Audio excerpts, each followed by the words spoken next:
Viene superato da Angelo Pellegrini, che ha avuto un attimo di decisione in fase di partenza. Al comando Cedric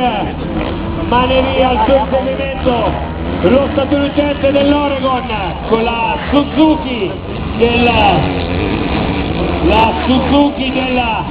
Valenti Racing di Paolo Mencacci,